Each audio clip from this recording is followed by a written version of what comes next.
Sugod na ang countdown alang sa Ika-500 katuig nga kasumaran sa pagkahimo'ng kristiyanos sa Nasud. Si Chelo Valiana sa report.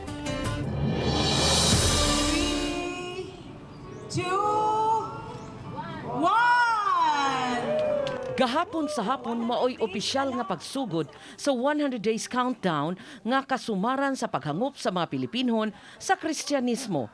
Karong Abril 14 mauna ang Ika-500 katuig nga kasumaran sa Kristiyanismo sa Nasud.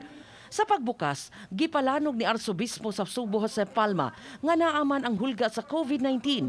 Apan dili kini igong rason nga magpahigot ang mga Sugbuanon sa kahadlok aron ipadaplin ang pagsaulog isip paghandom sa mga maayong butang nga nahitabo sa Nasud, ilabi na sa Sugbo.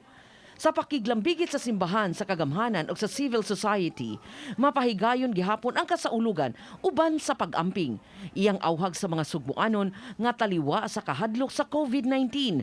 Ang ayan gihapong sa ulugon uban sa kamaya ug kalipay ang Kristiyanismo sa Nasud. Celebrating the present in joy and looking forward with hope. There is COVID, yes, but COVID does not paralyze us. Mato ni Palma, usa sa labing dakong kalihukan sa Sugbo sa Ika-500 katuig sa Kristiyanismo sa Nasud, mao ang paghatag sa imahen sa balaang bata, Senyor Santo Niño.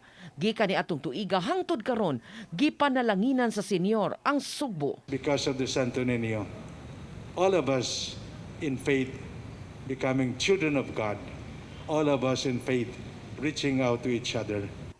Laing gipahibaw ni Palma nga sugod pa ni adtong January 1, 1571, ubos na sa pangama sa Santissimo Nombre de Jesus o balaang pangan ni Jesus ang Sugbo. Uban ni Cleofer Lumayag, Chelo Valiana, Balitang Bisdak.